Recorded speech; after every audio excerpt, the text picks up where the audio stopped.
Hello everyone, welcome back to the corner. Tonight we're going to do a little bit more working on the 51 Chevy Fleetline. We're going to try getting the interior kind of back together, mocked in. If these squirrels will leave me alone long enough to get something done. As you can see, my workbench hasn't really had much done to it since the last video. Been working buku hours, so not much time to build.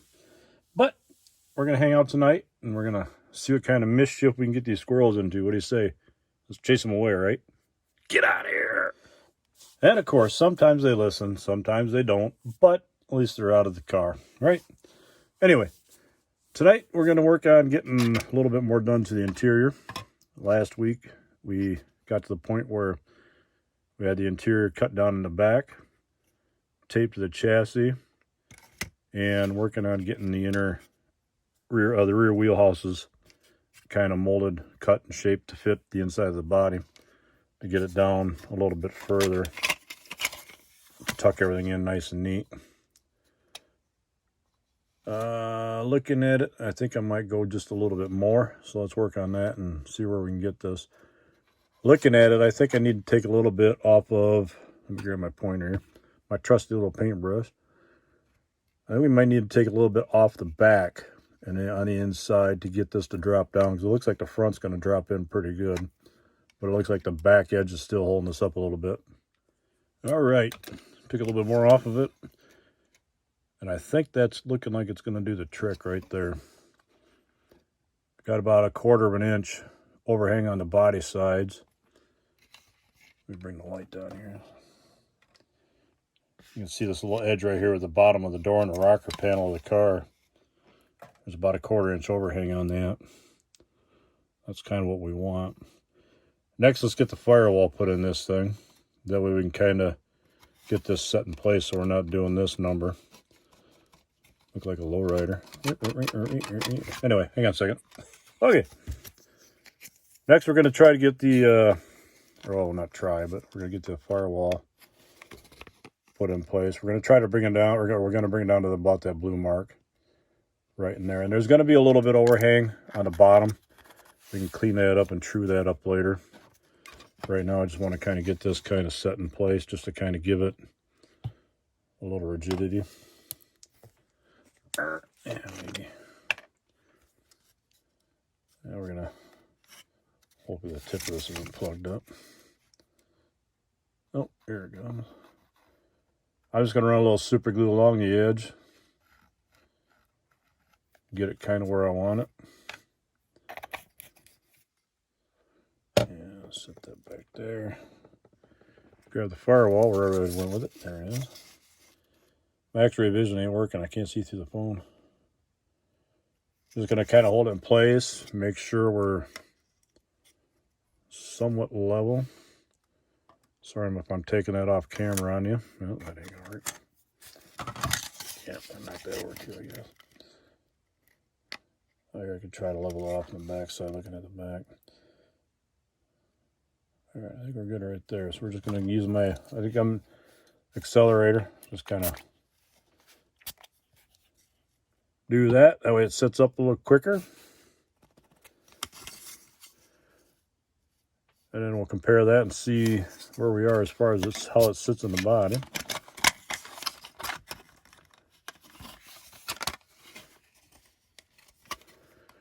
Yeah, I think we might be a little tall in the front.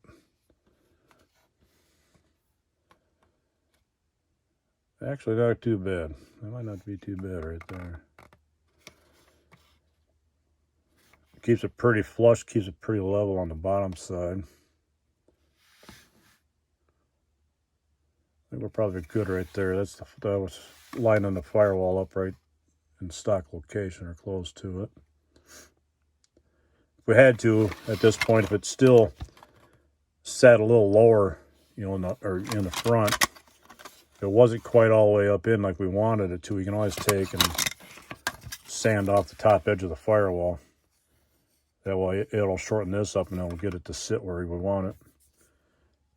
And the way it was looking there, I might kind of try to do a little bit of that.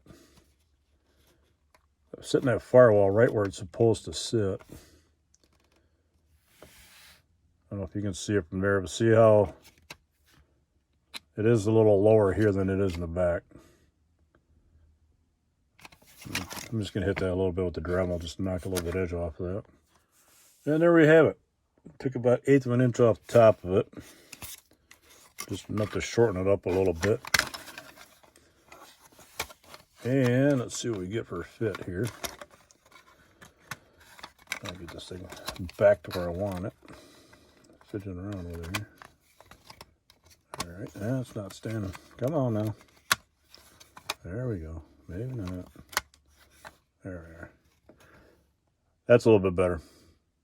That way it drops the front of the frame down to where the it's level all the way across there now. The front end isn't dropping down lower than the back end. That way at least the chassis and the interior will fit, sit level within the body.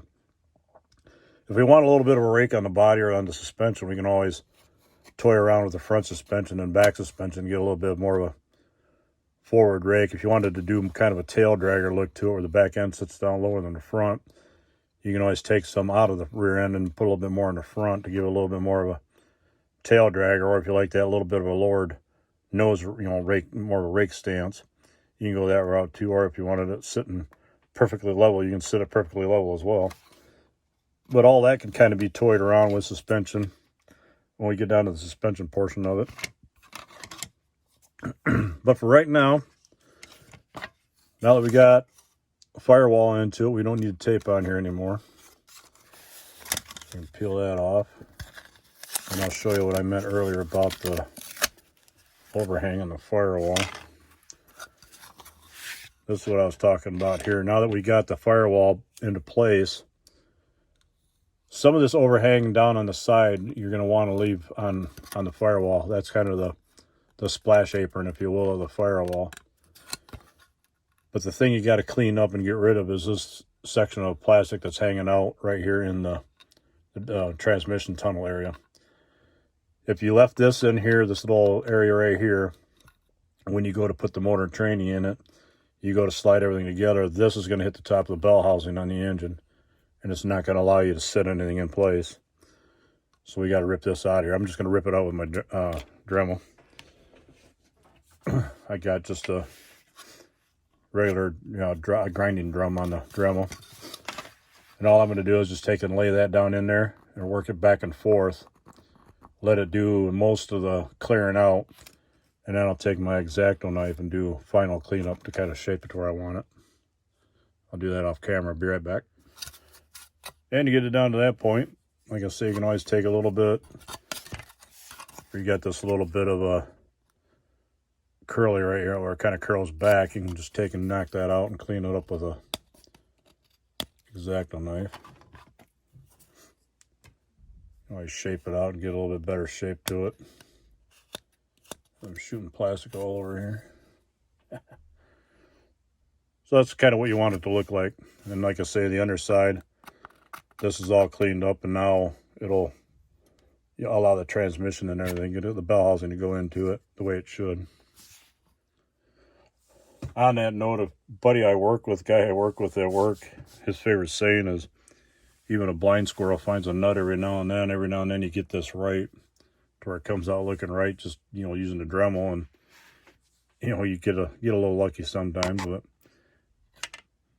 squirrels really don't like you picking on them. But anyway, get out of there. All right, so now what we're going to do, we're going to work on getting a little bit of the interior put together.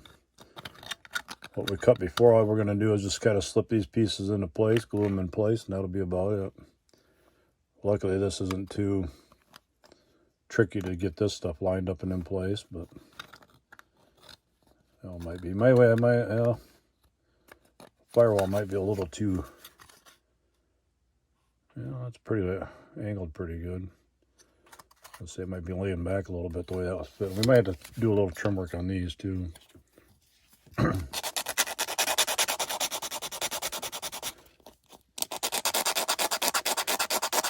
Now on these, you always want to take a little bit at a time. Don't go crazy and trim too much. Like I've said before, it's always better to take away than it is to add back in. If you had to add back in, you're going to be wishing you hadn't. But looking at that, the big of a gap on the bottom, I'm going to just nip a little bit off the front of this. I'm only taking about a 1/16 of an inch off. Just enough to give a little bit of a shorter edge on there and see where we're at. I dropped it in pretty good. The angle is off a little bit on the back of the door card where it meets the rear bulkhead. You can kind of true that up a little bit.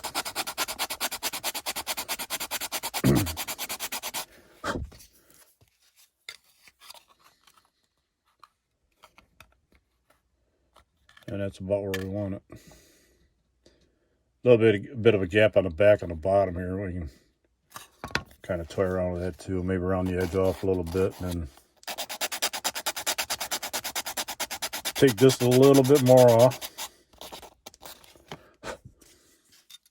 Oh, look, it's snowing in here. Woo-hoo. Oh. There we go. Once that's glued in and painted, I don't know if we'll put a back seat in it or not. If we put a back seat in, it'll kind of cover some of this up a little bit in the back. Kind of hide some of the, a little bit of a gap in there. It's not bad. Not much of a gap. It's not that bad. But now we'll get the driver's side one to fit it in. Not going to be the same thing on this side. We still got a little bit of gap on it.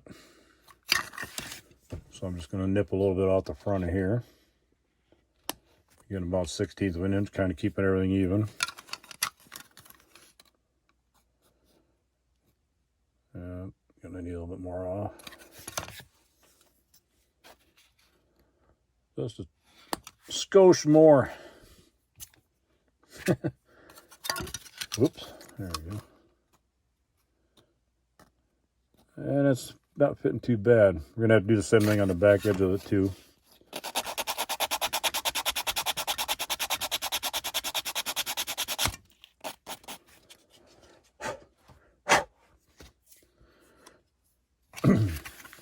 Bump the camera a little bit. And there we go. Now at this point, it'd be kind of up to you if you wanted to, well, like your application is going to be a little bit different too. This is the 51 51 Bel Air, whatever you want to call it. Not Fleetline, but the Bel Air. And this has a multiple interior tub in it. If your interior tub is a one-piece interior tub, like I said before, all you're going to do is, let's say this is a one-piece interior tub and it's solid. One-piece interior tubs are kind of nice because all you have to do, say you wanted to take like a 1/4 of an inch out of your interior tub. Get the marker right. What it is with this blue marker, but I never wants to write. Say you wanted to take that much off to get it, channeled up inside your body. All you'd have to do on a solid interior tub is follow this line on the bottom across the floor pan and cut it off there. Cut the floor pan completely away. Cut this amount off and then slap the floor pan back up into the interior. I don't know if you follow what I mean or not. But that'll, you can always channel and cut out the interior that way as well. The one-piece style. These multi-piece interiors like this are a little trickier. But as long as you take even amounts off all the way around, keep it even, measure it out, keep it even, side to side, front to back, so on and so forth, it should come together relatively easy. If you cut one door card longer than the other one, you're going to find that the interior may not sit well when it goes inside the body. So it's always a good idea, like I say, to measure everything out, keep everything uniform, keep everything nice and evenly cut and evenly matched. It'll help you a lot. Like I say, at this point, to ease and better painting, you can leave the door cards separate. That way you can paint if you wanted to paint the reveal, paint the trim on it, and do some detail work on the interior, you can. Be a lot easier doing it before you glue everything in. A lot of times I just shoot them all one color and throw it together, but that's just me. Sometimes I go more for the body, the look of the body and the stance of the car more than interior work, but sometimes I do get a little detail crazy on the inside, but not too often. All right, with that, I think we should be pretty much done on the channeling portion of this tutorial. Next tutorial, and I think that's where this body is going to come into play at. I'm probably going to use this one to show you how we're going to section the body.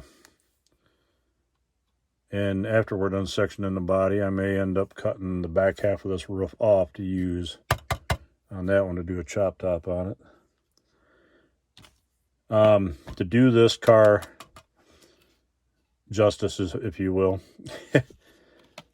I'm going to probably cut the top on it, bring the top down on it. And that way it'll kind of match the lowered stance.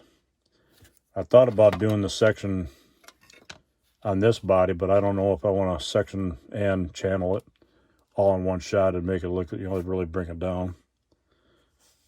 I don't want to, I think it might be a little too much, too far for it. So we'll just show the sectioning tutorial with this body. We'll show you how to mark it out, how to cut it, bring everything back together again. Sectioning was pretty much, sectioning was pretty much done on like 1955, 56, 57 on back. I don't know how late in the years they did the sectioning until they started doing the actual true body drop into the channeling. I know channeling was still around back in the 50s era, 50s and 60s custom era. But back then it was more the sectioning more than it was the channeling. But I know they did the channeling as well. But if you ever want ideas, reference, for those of you that don't know, go online. Just type in like George Barris or Sam Barris or the Alexander brothers, Titus brothers, Bud Hines. I'm drawing a blank on a lot of the names. Daryl Starbird. Type in some of those names of the famous 50s and 60s customizers, and it'll bring up it'll bring up a plethora of pictures and stuff, as far as custom cars that they did back in the day.